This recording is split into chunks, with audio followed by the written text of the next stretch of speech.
The quick rendezvous in Agra had allowed the two teams to catch up with each other, and it was interesting to note how different their driving conditions were.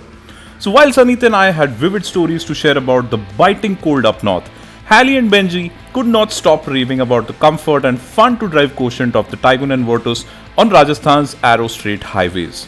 But now it would be a huge change in topography and driving conditions for both teams. Sanit and I would continue heading south, passing through Madhya Pradesh and Maharashtra, while Hallie and Ben would dash across Uttar Pradesh and Bihar, heading towards the pristineness that the northeast would offer. Sanit and I were on our way to enter Madhya Pradesh, the state that marked the halfway point for us in a way, and one that boasts some serious heritage.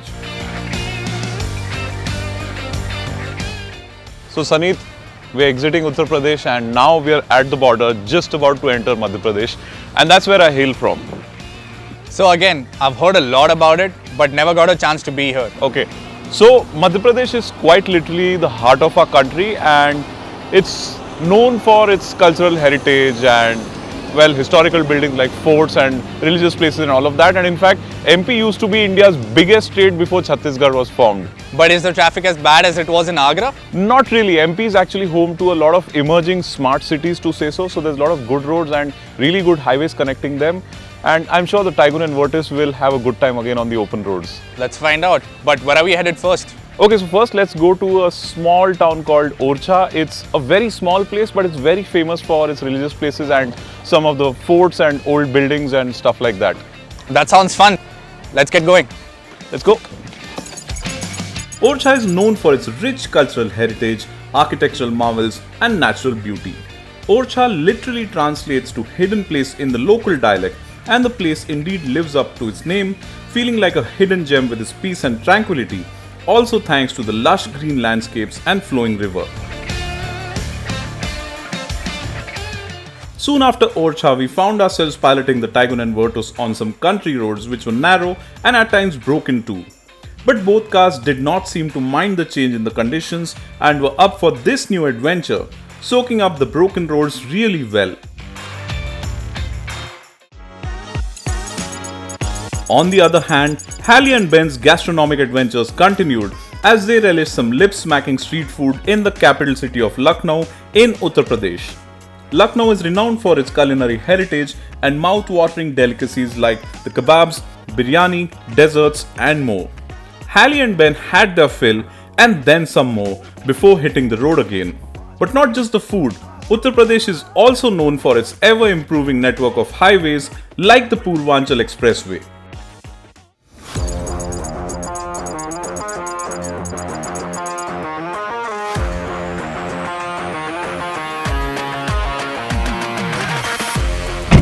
Do you see this endless strip here?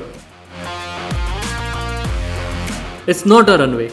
It's the Purvanchal Expressway, one of the many fantastic highways built around this region.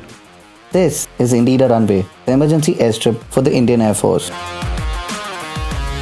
Remember the Mirage 2000 and the Sukhois that landed on the inauguration? This is that very stretch. And with their kind of engineering, dynamics and safety standards, the Volkswagen Taigun and Virtus were proving to be the perfect set of wheels for us to bolt across this 340km long expressway. As luck would have it, Sanit and I lost our way getting out of one of the smaller towns. Interestingly though, we found ourselves by some stunning looking fields and could not resist clicking a few photos of the Taigun and Virtus, and also ended up soaking in the design of both cars. The Taigun is perfect to the T when it comes to being an SUV, and even reminds of its bigger and more expensive sibling, the Tiguan. Its lines are clean, simple and very appealing looking, while also making for the butch presence of an SUV. The chrome finished grille looks very classy, especially with that highly desirable GT badge. The Taigun is also the most distinctive looking SUV from the rear end, thanks to its tail lamp design and the LED strip connecting them, and you simply cannot mistake a Taigun for anything else.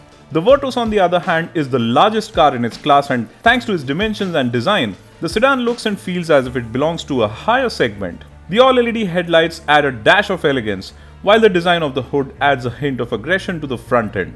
The Virtus also has the longest wheelbase in its segment, and interestingly, despite its SUV-like ground clearance of 179mm, the Virtus looks well proportioned from end to end and is easily the most appealing looking sedan at its price.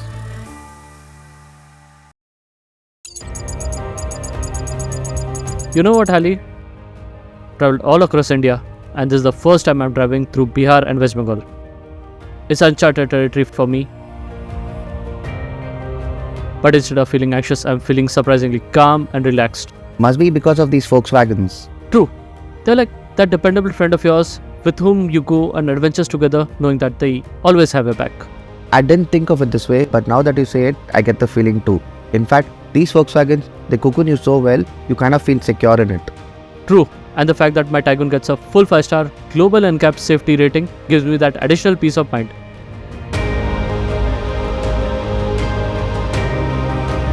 As a matter of fact, the kind of roads that we were encountering on this journey were no less than a revelation for us. In fact, a lot of the highways we were driving on, especially in states like Uttar Pradesh and Bihar, felt truly world class. And with their kind of surface quality and smoothness, these highways were proving to be perfect companions for us to explore our country in world class cars like the Volkswagen Tiguan and the Virtus. Meanwhile, Sanit and I were just crossing over into Maharashtra and decided to go for a little excursion into the Pench National Park near Nagpur, which is known for its tigers, leopards, and even bird watching.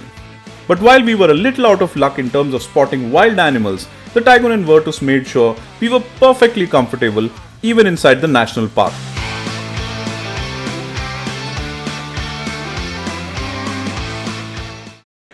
So, what a way to enter Maharashtra through the Pench National Park. Yes, we're finally back in our very own state, even if right at the topmost corner. I agree. So, spotted anything in the wild yet? Yes, just the Tiguan and your Virtus as well. Very funny, Sanit. But I'm pleasantly surprised that I'm actually doing a jungle safari, to say so, in a sedan, because the Virtus here feels perfectly at ease with this kind of ground clearance and that well-tuned suspension. It doesn't feel out of place at all. So I think it's been very interesting, and I'm seeing that the Tiguan is definitely comfortable, but trust me, I'm having no issues in the Virtus. So, where to next? Now that we've seen the northern parts of the country, experienced the bone-chilling winters out there, and we're bang in the center near Nagpur, let's head down south and see what the southern parts of the country have to offer. And this time, I'll take the Tiguan GT. Okay.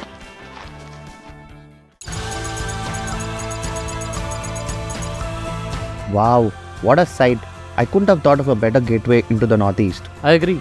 In fact, the Coronation Bridge that we are standing on was built in the 1940s and is still operational today. Talk about epic build quality. Just like a Volkswagen's. We've driven thousands of kilometers across 5 states, and the Volkswagens don't have a single creak or squeak. But Ali, the game changes from here on. And just as Sanit and I were about to enter South India to commence the final leg of our journey, Hallie and Ben were entering the Northeast too.